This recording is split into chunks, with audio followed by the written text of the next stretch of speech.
জান, তুমি একদম উত্তেজিত হবে না। তুমি এত উত্তেজিত হলে আমি নিজেকে সামলাতে পারবো না। কিছু একটা করে ফেলবো। রাত্রিপ্রিয়া দাঁত কটমট করে উঠল। সানাম চৌধুরীর মুখে হাত রেখে তাকে আটকে দিল। এরপর অসহায় কণ্ঠে বলল, প্লিজ আপনি একটু চুপ করুন। আপনার মুখটা একটু বন্ধ রাখুন, নয়তো এক্ষুনি আমার অ্যাটাক ফ্যাটাক কিছু একটা হয়ে যাবে। সানাম চৌধুরী হেসে ফেলল, শব্দ করেই হাসল।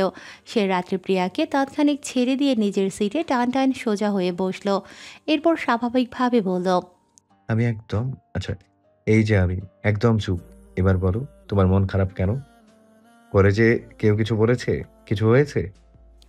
রাত্রিপ্রিয়া এতক্ষণ পর সহজ হলো, খানিকটা মন খারাপ করে বলল, তেমন কিছু না, আমার পরশকে ভীষণ মনে পড়ছিল। কিন্তু আপনি কি করে জানলেন আমার মন খারাপ? সানাম চৌধুরী মুস্কি হাসল, আস্তে ধীরে জবাব দিল, যাকে আদর করে ডাকি মনোহরিণী, যার স্থান বক্ষস্থল জুড়ে, তার মন খারাপ আর এটা আমি জানবো না? রাত্রিপ্রিয়া কিছুক্ষণের জন্য অনুভূত হয়ে গেল। যার চোখের দিকে তাকাতে এতক্ষণ লজ্জা লাগছিল, কিন্তু এখন সে এক মনে তাকিয়ে রইল প্রিয় পুরুষের দিকে। এরপর ধীরে সুস্থে বলল, নেতা সাহেব, আপনি আর কতভাবে মুগ্ধ করবেন আমায়?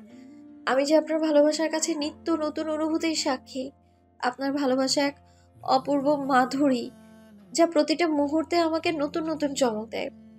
আপনি শুধু আমাকে ভালোই বাসেন না, বরং আমাকে আপনার নিজের সমস্ত হৃদয় দিয়ে বুঝতে চান।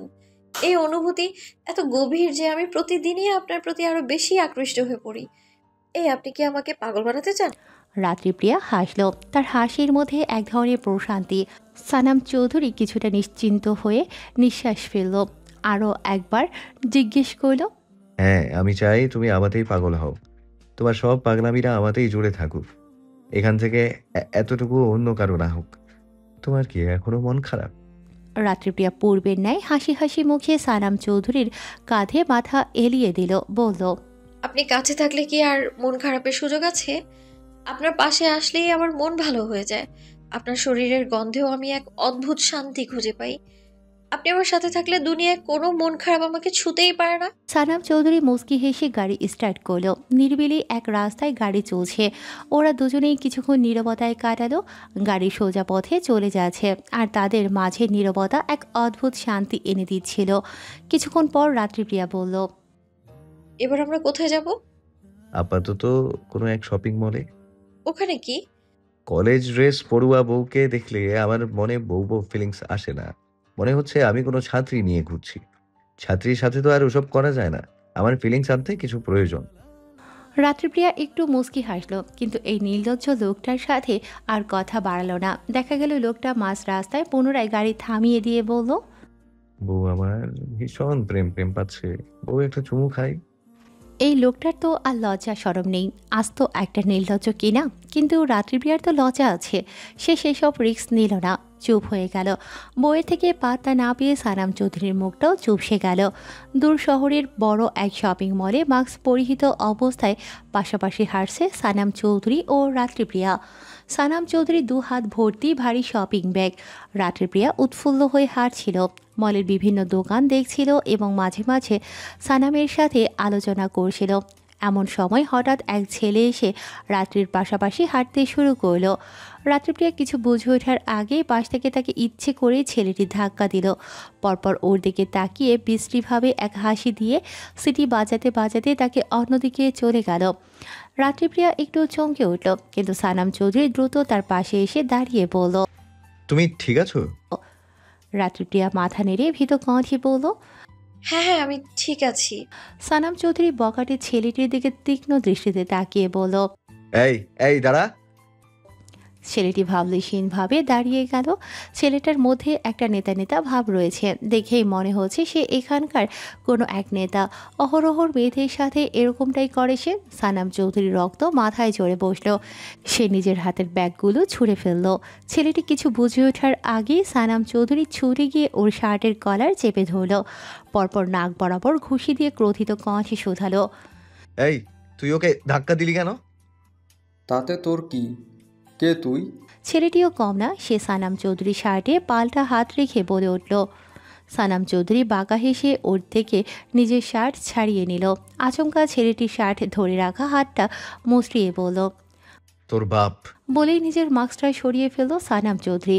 অনাকাঙ্ক্ষিতভাবে উন্মুক্ত মুখে সানাম চৌধুরীকে বকাটে ছেলেটি দেখে ঘাবড়ে গেল। ছেলেটির নাম রাফো, এখানকার এক ছাত্রলীগের নেতা। সে সানাম চৌধুরীকে খুব ভালো করেই চেনে জানে। এই মুহূর্তে সানাম চৌধুরীকে ভয়ঙ্কর লাগছে। শুকনো ঢোক গেলেও রাফো ভয়ত মুখে বলল, ভাই ভাই আপনি এখানে? সরি ভাই। ভাই আমি বুঝতে পারিনি, হাঁটার সময় ভুলবশত ধাক্কা লেগে গেছে। সানাম চৌধুরী গর্জে উঠল। সে ছেলেটিকে ধাক্কা দিয়ে নিচে ফেলে দিল। অগ্নিকণ্ঠে বলল, চুপ চুপ, মিথ্যা বলবি না, একদম মিথ্যা বলবি না। আমি নিজ চোখে দেখেছি তুই ইচ্ছে করে রাত্রিপ্রিয়াকে ধাক্কা দিয়েছিস। ছেলেটি এতে আরও ঘাবড়ে গেল। সে তাৎক্ষণিক সানাম চৌধুরীর পা জড়িয়ে ধরে বলল, ভাই ভাই আমার ভুল হয়ে গেছে, প্লিজ আমাকে মাফ করে দিন। সানাম চৌধুরীর দয়া হলো না। সে এলো পাথারি ছেলেটিকে মারতে শুরু করলো। মারতে মারতে আক্রোশ নিয়ে বলল, তোকে মাফ করব আমি? তুই তুই আমার কলিজায় হাত দিয়েছিস, তোর হাত আমি চিরদিনের জন্য অক্ষম করে দেব। বলেই ছেলেটির হাত পুনরায় মুচড়িয়ে দিল সানাম চৌধুরী। ছেলেটি যন্ত্রণায় আহ বলে চিৎকার করে উঠল। তবুও তার দিকে কেউ এগিয়ে আসলো না। আশেপাশের মানুষগুলো সানাম চৌধুরীকে দেখে দূরে সরে গিয়েছে। তাদের এদিকে আসার সাহস হলো না, বরং তারা দূর থেকে রাফোর মার উপভোগ করছে। লোকগুলোর মুখে এক ধরনের তৃপ্তি। খুব জ্বালিয়েছে তাদের এই রাফো। ক্ষমতার দাপটে নেতাগিরি করেছে সারাক্ষণ। এবার ভালোই হয়েছে, পাতি নেতা আসল নেতার হাতে পড়েছে। সানাম চৌধুরী থামছেই না। সে উন্মাদদের মতো একটার পর একটা আঘাত করেই যাচ্ছে। রাফো নেতিয়ে পড়েছে, তাও নিজেকে রক্ষা করার চেষ্টা চালালো। ভাই আমাকে ছেড়ে দিন, ভাই আমাকে ছেড়ে দিন, প্লিজ ভাই আমাকে ক্ষমা করে দিন। তোকে ক্ষমা করব? তোকে ক্ষমা করব? তোর নামে আমি আগে থেকেই কমপ্লেন পেয়েছি। আজ তোর অন্যায়ের পরিমাণ আরো বেড়ে গেছে। আমি তোকে ক্ষমা করতে পারি না। এখন তুই শুধু একটা কথাই ভাব, নিজের দায় মুক্তির জন্য কি করতে হবে। ভাই প্লিজ। রাফু কিছু বলতে যাচ্ছিল, তাকে থামিয়ে দিল সানাম চৌধুরী। ছেলেটাকে আচমকা ছেড়ে দিল। আকস্মিক ছাড়ার ফলে মুখ থুবড়ে নিচে পড়ল রাফু। সানাম চৌধুরী তৎক্ষণিক তার সামনে গিয়ে গম্ভীর কণ্ঠে শোধালো, ওঠ, উঠে দাঁড়া। রাফু তীব্র ব্যথা নিয়ে কোনো রকম উঠে দাঁড়ালো। সানাম চৌধুরী রাত্রিপ্রিয়াকে ইশারায় কাছে ডাকলো। রাত্রিপ্রিয়া এতক্ষণ নির্বাক হয়ে দেখছিল সব। সানাম চৌধুরী তাকে কাছে ডাকতেই এগিয়ে আসলো। রাত্রিপ্রিয়া কাছে আসতেই সানাম চৌধুরী বলল, যান, পায়ের জুতো খুলে ওর মুখে ছুঁড়ে মারো। রাত্রিপ্রিয়া সবাইকে অবাক করে দিয়ে রাফোর মুখে সত্যি সত্যি জুতোটা ছুঁড়ে মারল। খুব আনন্দে আর ঘৃণা নিয়েই নিজের কাজ করলো মেয়েটা, যা থেকে সানাম চৌধুরী মুস্কি হেসে শুধালো। গুড। এতগুলো মানুষের সামনে লজ্জায় অপমানে মাথা নুইয়ে গেল রাফোর। তবুও তার মুখে শব্দ নেই। এর মধ্যেই সানাম চৌধুরী রাতকে দেখিয়ে পুনরায় রাফোকে দেখিয়ে বলল, ওর পা ধরে মাফ চা, কুইক। রাফো নিজেকে বাঁচাতে দ্রুত তাই করল। এতগুলো লোকের সামনে একটা মেয়ের পা ধরতেও দ্বিধা করল না সে। তবুও সানাম চৌধুরীর হাত থেকে শেষ রক্ষা হলো না। তন্মধ্যে সানাম চৌধুরী সাইমনকে ইনফর্ম করল। সাইমনের পুলিশ ফোর্স এসে রাফোরকে ধরে নিয়ে গেল। ভিড় কিছুটা কমলো। সানাম চৌধুরী সবার মধ্য দিয়ে রাত্রিপ্রিয়ার হাত ধরে সামনে এগিয়ে গেল। সানাম চৌধুরী এখন একদম স্বাভাবিক, যেন কোথাও কিছুরই হয়নি। রাত্রিপ্রিয়া আজ আরও নতুন এক সানাম চৌধুরীকে চিনল। তার প্রতি লোকটার অগাধ সম্মান ভালোবাসা আজ আরও একবার প্রকাশ পেল। সত্যি লোকটা তার জন্য বিশেষ। রাত্রিপ্রিয়া হাস্যোজ্জ্বল মুখে নিজেও শক্ত করে সানাম চৌধুরীর হাতটি চেপে ধরল। প্রিয় পুরুষের পায়ের সাথে পা মেলাতে মেলাতে শুধালো, মাই ম্যান। বিকেলে বান্ধবীদের সাথে কোচিং ক্লাসে বসে আড্ডা দিচ্ছিল পায়েল। এমন সময় সাইমন ভাইয়ের ফোন। পায়েল চমকালো কিছুটা। সচরাচর এই মানুষরা তাকে কল করে না। সেবার কক্সবাজার থেকে আসার পর তাদের সেভাবে কথাও হয়নি। সাইমন ভাই তাকে বারবার এড়িয়ে চলেছেন। পায়েলও অজানা এক অভিমান নিয়ে আগ বাড়িয়ে কথা বলতে যায়নি। বলতে গেলে এতদিনে তাদের মাঝে অদৃশ্য এক দূরত্ব সৃষ্টি হয়েছে। আজ হঠাৎ এই মানুষটার ফোন, ব্যাপার কি? পায়েল প্রথমবার কল পেয়ে ধরল না, কোনো উদ্বিগ্নতাও প্রকাশ করল না। সে ফোন রেখে দিল। কিন্তু সাইমন ভাই বারবার কল করেই যাচ্ছেন। এক পর্যায়ে বিরক্ত হয়ে ফোন ধরল পায়েল। বলল, কি হয়েছে সালমান ভাই, বারবার কল করছেন যে? সাইমন চৌধুরী সেই সব অগ্রাহ্য করে সরাসরি প্রশ্ন করল, কোথায় তুই? আমি কোচিংয়ে আছি, কেন? নিচে আয়, আমি তোর কোচিং ক্লাসের সামনেই দাঁড়িয়ে আছি। পায়েল কিচ্ছুটি প্রশ্ন করার আগেই সাইমন কল কেটে দিল। সাইমন ভাইয়ের ফোন পেয়ে দোনামোনা মন নিয়ে কোচিং ক্লাস থেকে নিচে নেমে আসে পায়েল। সাইমন ভাই কোচিং সেন্টারে রোড ধরেই দাঁড়িয়ে পায়েলকে দেখতে পেয়েই হাত ইশারায় কাছে ডাকলো। পায়েল উসখুস কণ্ঠে জানতে চাইল। কি হয়েছে সালমান ভাই, কেন ডেকেছেন? সাইমন সরাসরি কিচ্ছুরি বলল না, একবার হাত ঘড়ি দেখে বলল, চল কোথাও গিয়ে বসি। কোথায়? কোনো ক্যাফেতে চল, যাই, কফি খেতে খেতে কথা বলি। ভার্সিটির পাশাপাশি এক ক্যাফে সাইমন চৌধুরীর মুখোমুখি বসে আছে পায়েল। এই ক্যাফেটা এখন পুরোপুরি ফাঁকা, মাঝে মধ্যে দু একজন লোক আসা যাওয়া করছে। পায়েলের হাতে কফির মগ, মেয়েটা খুব আয়েশ করে কফিতে চুমুক দিচ্ছেন, যেন তার মধ্যে দুনিয়ার কোনো তাড়া নেই, খাওয়া ছাড়া কিচ্ছুটি করার নেই। কিন্তু তার সামনে উদ্বিগ্ন অবস্থায় হাঁসফাঁস করছে সাইমন চৌধুরী। ছেলেটার কপালে বিন্দু বিন্দু ঘাম, ওর সামনে কফির মগটা অবহেলায় পড়ে আছে। লোকটা ছুঁয়েও দেখেনি। সচরাচর সাইমন চৌধুরীকে এরকম নাজেহাল অবস্থায় দেখা যায় না। লোকটার আজ হলো কি? এর মধ্যে পায়েল কিছুক্ষণ নীরবে খুঁটিয়ে খুঁটিয়ে সাইমন ভাইকে পর্যবেক্ষণ করে ভ্রু কুঁচকে ভাবতে লাগলো ওনার কি হলো। পরক্ষণে ভাবনা থেকে বেরিয়ে আসলো মেয়েটা, আনমনে হাসলো, যেন সে সব কিছু জানে। সাইমন ভাই আজ এমনটাই হওয়ার কথা। হঠাৎ করে পায়েলকে হাসতে দেখে নড়ে চড়ে বসলো সাইমন চৌধুরী। সে কিছু বলতে চায়, কিন্তু নিজেকে ভীষণ নার্ভাস লাগছে। কিভাবে কি শুরু করবে, কি বলা উচিত। সাইমন সব কিছু তালগোল পাকিয়ে ফেলছে, আর এদিকে মেয়েটা হাসে। সাইমন চৌধুরী কথা খুঁজে না পেয়ে পায়েলকে অহেতুক ধমকে উঠল, বলল, এই তুই হাসলি কেন? সাইমন ভাই কথাটা এমনভাবে বলল যেন পায়েলের হাসা বারণ। হাসা মানেই দণ্ডনীয় কোনো অপরাধ। তাও পায়েল মেয়েটার ভাবভঙ্গি আগের ন্যায় সচল রইল। সে কফির মগে ফু দিতে দিতে বলল, এমনি। সাইমন চৌধুরী বিপরীতে কি বলবে কথা খুঁজে পেল না। পরপর নিজেকে ধাতস্থ করতেই টেবিলে রাখা মিনারেল ওয়াটারের বোতল খালি করল। এরপর সোজা তাকালো পায়েলের মুখের দিকে, অতপর গম্ভীর কণ্ঠে শোধালো, আমি কেন ডেকেছি? তুই কিছু জিজ্ঞাসা করছিস না কেন? ও তাই তো, হ্যাঁ। আমি কেন ডেকেছেন সালমান ভাই? পায়েল ভীষণ হেয়ালি করে বলল কথাখানা। সাইমন চৌধুরী ফোঁস করে শ্বাস ছাড়ল, পর মুহূর্তেই এক নিঃশ্বাসে শক্ত কণ্ঠে বলে উঠল, শোন পায়েল, আমি তোকে ভালোবাসি। পায়েল সবেমাত্র আরেক চুমুক কফি মুখে নিয়েছিল। সাইমন ভাইয়ের এহেন কথা শুনে তার বিষম পেল, সর্বশরীর কেঁপে উঠল। তবুও মেয়েটা নিজেকে যথাযথ শক্ত রাখল। মুখের কফিটুকু খুব সূক্ষ্মভাবে গিলে ফেলল। কোনো প্রতিক্রিয়া ছাড়াই ঠায় বসে রইল, মুখে কিচ্ছুটি বলল না। সাইমন চৌধুরী স্বাভাবিক রকমের পায়েলকে দেখে হতাশ হলেন। সে ভেবেছিল পায়েল চমকে উঠে হয়তো অবিশ্বাস্যভাবে তার দিকে তাকাবে, বলবে, হোয়াট? আপনি কি বললেন সালমান ভাই? আপনি কি বললেন, আবার বলুন। কিন্তু বাস্তবে মেয়েটির কোনো প্রতিক্রিয়া না দেখেই সাইমন হতাশ হয়ে পড়ল। পায়েলের ঠোঁটে এক ধরনের ঠান্ডা ও নির্লিপ্ত হাসি খেলা করছিল, যা সাইমনের আবেগকে আরও গভীরভাবে আঘাত করেছিল। সাইমন প্রশ্ন করল এক ধরনের উদ্বেগের সাথে, পায়েল, শুনিসনি আমি কি বললাম? তুই কিছু বলছিস না যে? পায়েল শান্ত ভঙ্গিতে কফি কাপটি হাত থেকে টেবিলের উপর রাখলো এবং সাইমনের দিকে তাকিয়ে বলল, আপনি এভাবে আমাকে ধমকাচ্ছেন কেন সালমান ভাই? এভাবে ধমকাধমকিকে কেউ কেউ প্রপোজ করে? মেয়েদের প্রপোজ করতে হয় মধুর সুরে। এই যেমন ধরুন, জান পাখি শোনো, আমি তোমাকে ভীষণ ভালোবাসি, তুমি ছাড়া আমি অসহায়, দুনিয়ার সব আধার। কিন্তু আপনি তো হার্টলেস, নিম পাতা একটা, মুখে মধু টধু তো কিচ্ছু নেই। এভাবে ধমকাধমকি করে প্রপোজ করলে আমি কেন, দুনিয়ার কোনো মেয়েই শুনবে না। আপনার কপালে বউটো কিচ্ছু নেই। এখন রিহার্সাল বাদ দিন। দেখ পায়েল, আমি তোর সাথে কোনো রিহার্সাল করছি না। আমি ওইসব ইনিয়ে বিনে কথা বলতেও পারি না। আমার সোজাসাপটা কথা, আমি তোকে ভালোবাসি। তুই শুনেছিস?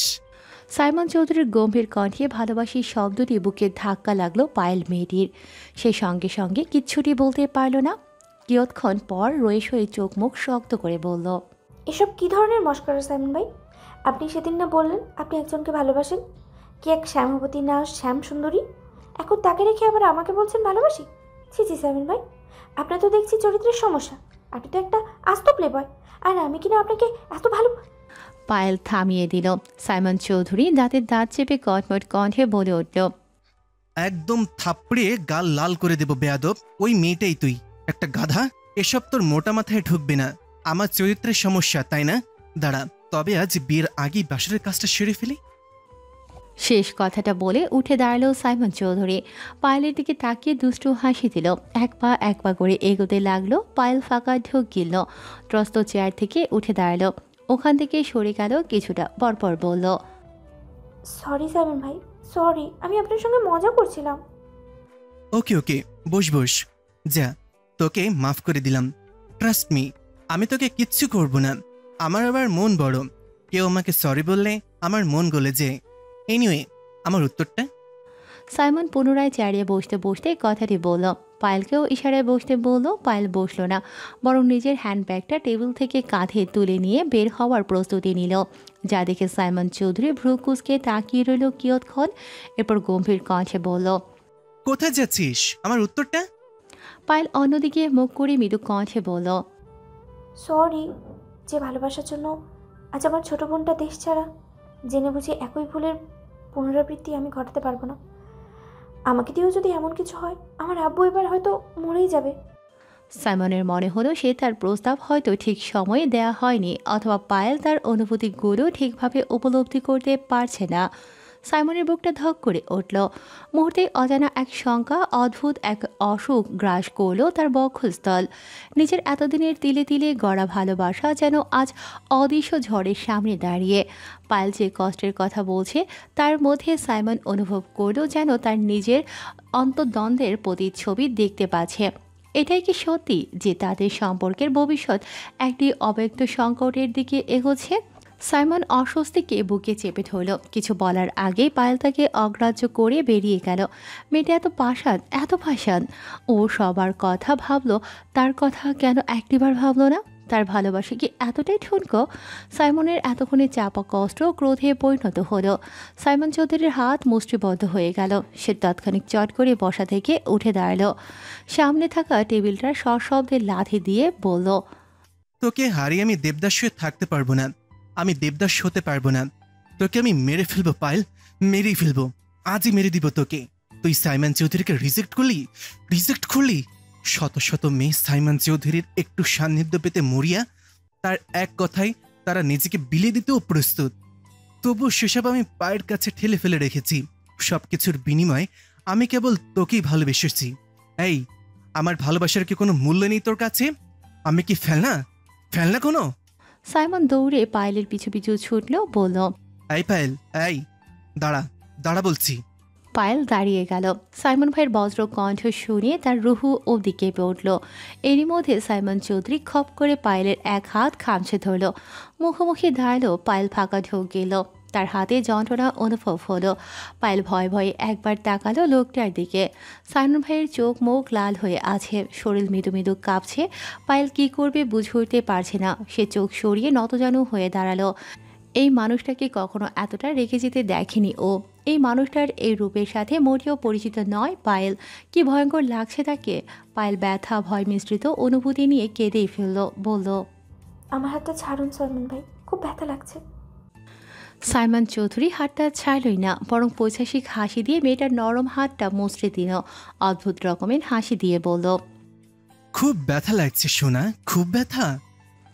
সাইমন ভাইয়ের এহেন কাজে হতাশ হলো পায়েল। সে আহত গলায় মানুষটার দিকে তাকিয়ে বলল, সাইমন ভাই।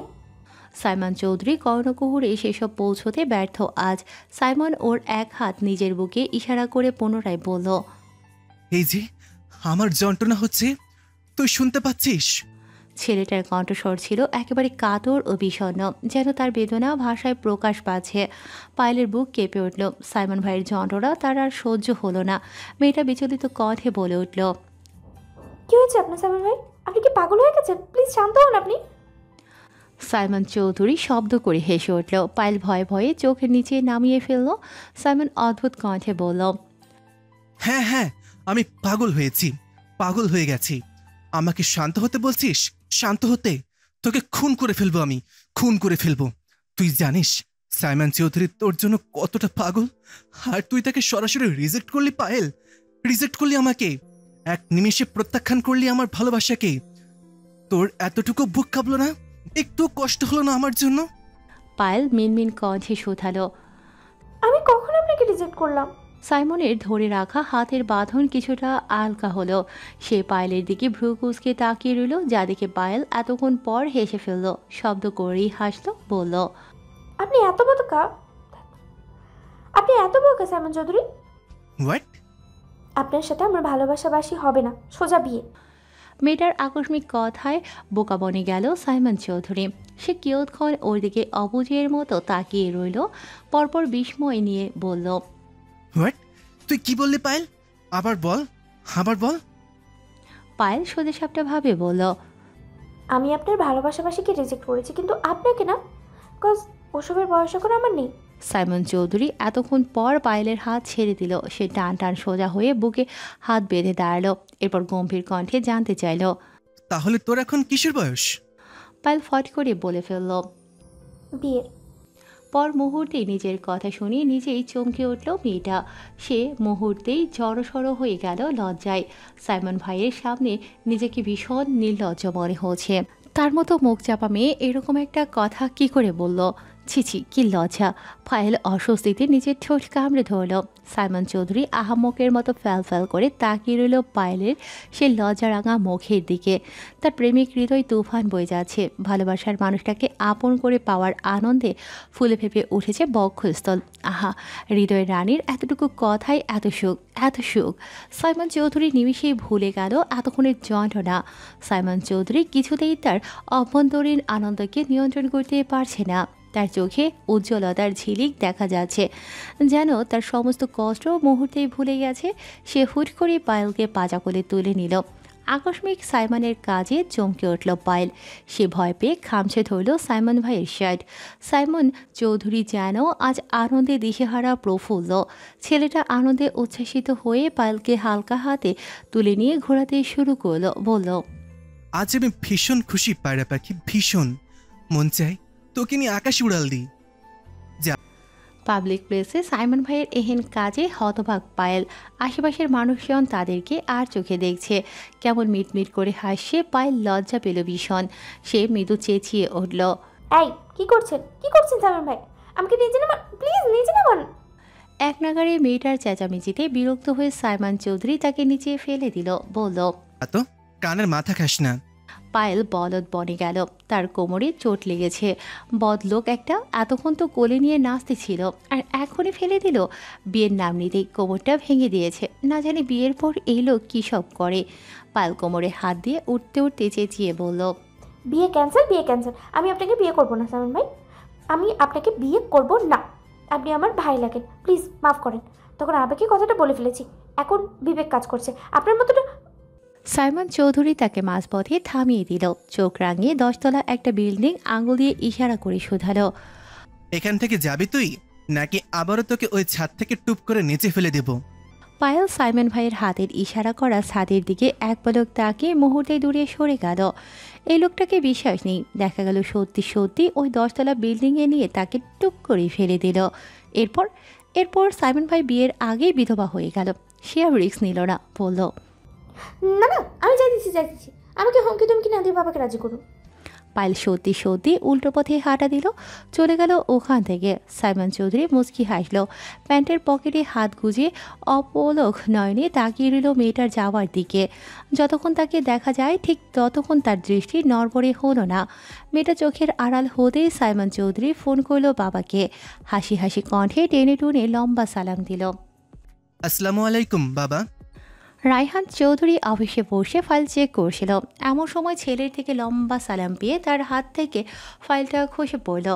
বাবা খুব খুব কেসে উঠল। ছেলেকে আজকাল ভয় হয় তার, কখন কি করে বসে এই চিন্তায় মানুষটা ঘুমোতে পারে না, খেতে পারে না ঠিক মতো। আর বাদর ছেলেটা তার সাথে ইয়ার কি করছে। সে তৎক্ষণিক কঠিন কণ্ঠে শোধালো, তোর উদ্দেশ্য কি? আমাকে ফোন কেন করছিস? সুখবর দিতে। রায়হান চৌধুরী ফাঁকা ঢুকিল।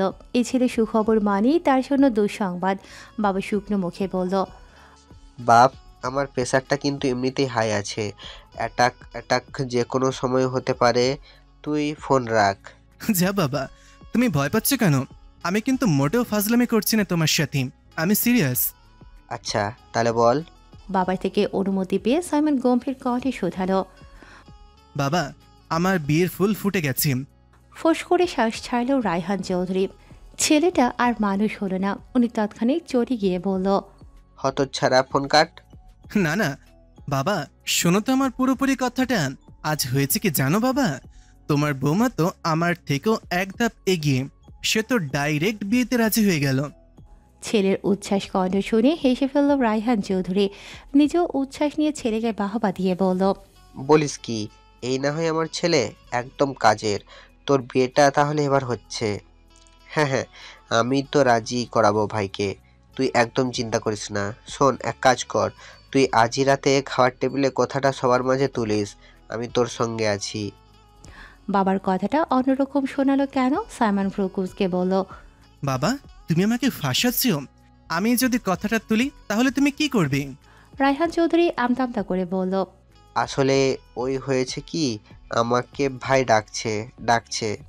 বাবা খট করে ওর মুখের উপর কল কেটে দিল। সাইমন ছেলেটা হতাশ হলো, ফুস করে শ্বাস ছাড়লো, হা হুতাশ করে নিজের কপাল চাপড়ালো। আহারে আহারে, বাবার আশায় বসে থাকলো। এ জন্মে আর তার বিয়ে হবে না। রাত 11:30। চৌধুরী পরিবার সকলে ডাইনিং টেবিলে ডিনারের জন্য উপস্থিত। সানাম চৌধুরীও মুখে আজকাল উজ্জ্বল ও হাসি খুশি। সে সানাম চৌধুরীর সঙ্গে কিছু একটা আলোচনা করছে। সারাদিন সবার সব রকমের কর্মব্যস্ততাকে দূরে চাপিয়ে এই রাতের খাবারটা তারা সবাই একসঙ্গে মজা করে খায়। খেতে খেতে যতটুকু সময় পায় এখানেই পরিবারের সবার সঙ্গে আড্ডা কথাবার্তা হয়। প্রতিদিনের মতো আজও এই নিয়মেই চলছে সব। ওদের সবাইকে খাবার সার্ভ করছে তানিয়া চৌধুরী ও রোকসানা চৌধুরী। সবাই নিজেদের মতো খাচ্ছে, কিন্তু খাবার পাতি নিয়ে উসখুস করছে পায়েল ও সাইমন চৌধুরী। সাইমন বারবার নিজের বাবার মুখের দিকে তাকাচ্ছে, কিন্তু রায়হান চৌধুরী তাকে পাত্তা দিচ্ছে না। উনি এমন ভান করছে যেন সে নিজ ছেলেকে চিনেই না, একবার তাকাচ্ছে না অবধি। সাইমন কি করবে ভেবে পাচ্ছে না। এমন একটা বাপ হলে শত্রুর কি প্রয়োজন? সাইমন বিরক্ত হয়ে বাবাকে ডাকল। বাবা। রায়হান চৌধুরী যেন ছেলের সংকেত বুঝে গেল। উনি ছেলেকে থামিয়ে দিল, গম্ভীর কণ্ঠে বলল, আহা সাইমন, খাওয়ার সময় কথা বলতে নেই। বাবা, নিজের খাওয়ায় মনোযোগ হও। গরুর মাংসটা নাও এক পিস, দারুণ হয়েছে রান্নাটা। তোমার মায়ের রান্নার হাত অসাধারণ। বলতে বলতে ছেলের পাতে 1 চামচ মাংস তুলে দিল বাবা। নিজেও 1 পিস মাংস মুখে পুরে আরাম করে চিবোতে লাগলো। সাইমন কি বলবে ভেবে পাচ্ছে না। ছেলেটা বিস্মিত বাক্যহারা রায়হান চৌধুরীর অদ্ভুত আচরণ কথাবার্তা শুনে। টেবিলের সবাই তার দিকে তাকালো। রোকসানা চৌধুরী কিঞ্চিত অবাকও হলো। স্বামী ঘটা করে আজ তার রান্নার প্রশংসা করছে কেন? কারণ কি? তাছাড়া আজ মাংসটা রান্না করেছে বড় আপা। এর মধ্যে তানিয়া চৌধুরী ফোড়ন কেটে দেবরকে বলল, ভাই সাহেব, আজ মাংসটা কিন্তু আমিই রান্না করেছি। না, এমনিতেই বললাম আর কি। রোকসুকে যে তুমি অহেতুক ফাপড় দাওনি তা কিন্তু আমরা কেউ বলিনি। সাইমন ছাড়া ওনার কথায় হেসে ফেলল সবাই। রায়হান চৌধুরী আমতামতা করতে লাগলো, ভাবিও না বুদ্ধিশুদ্ধি একেবারে নেই। বউয়ের সামনে কেউ এভাবে বলে? সাইমন চৌধুরী অনেকক্ষণ যাবৎ সাইমনকে লক্ষ্য করছে। ছেলেটা আজ চুপচাপ, কিচ্ছুটি খাচ্ছেও না। মনে হচ্ছে সে সবাইকে কিছু বলতে চায়, কিন্তু বলতে পারছে না। ছেলেটাকে সহজ করতে সানাম চৌধুরী ধীরে সুস্থে বলেই ফেলল, কি হয়েছে সাইমন, তুই কি কিছু বলতে চাস? সাইমন চমকে উঠল, আমতা আমতা শুরু করলো। সানাম চৌধুরী তাকে চোখ দিয়ে যেন আশ্বাস দিল। সাইমন সাহস পেল, স্বাভাবিক কণ্ঠে হ্যাঁ সূচক সম্মতি জানালো। সবাই ওর কথা শোনার জন্য আগ্রহ প্রকাশ করলো, তাকালো ওর দিকে। পায়েলের নাড়িভুড়ি মোচড় দিয়ে উঠল। অজানা ভয়ে তার শরীর কাঁপছে। মেয়েটা হাত দিয়ে খামছে ধরল নিজের চেয়ারটা। এর মধ্যে সাইমন চৌধুরী সরাসরি তাকালো বড় চাচার দিকে, ডাকলো, বড় আব্বু। সালাম চৌধুরী মুস্কি হেসে জবাব দিল, হ্যাঁ বাবা বল। রায়হান চৌধুরীর মুখটা পাংশুটি হয়ে গেল। ছেলে মুখ খোলার আগেই উনি ত্রস্ত আধখোলা খাবারটা রেখে উঠে দাঁড়ালো। হাত না ধুয়েই রুমের দিকে সোজা হাঁটা ধরল। মনে মনে ছেলেকে কয়েকটা গালিও দিল। হারামজাদা, আমাকে খাবারটাও খেতে দিলি না। এখানে ভয়ঙ্কর কিছু ঘটতে চলেছে। বড় ভাইকে সে বাবার মতো সম্মান করে, শ্রদ্ধা করে। এই লোকটা তার জন্য অনেক করেছে। ছোটবেলা বাবা মা দুজন মারা গেছেন, তাই মানুষটাই তাকে কোলেপিঠে করে মানুষ করেছে। আজ তার মুখোমুখি দাঁড়িয়ে ছেলের হয়ে কথা বলতেও তার হাঁটু কাঁপে। হঠাৎ ওনাকে খাবার রেখে এভাবে উঠতে দেখে অবাক হলো সকলে। রোকসানা চৌধুরী জানতে চাইল, কি হলো তোমার? খাবারটা না খেয়ে চলে যাচ্ছ যে? রায়হান চৌধুরী উত্তর দিল না, এক পলক ছেলের দিকে অসহায় চোখে তাকিয়ে আবার হাঁটা ধরল।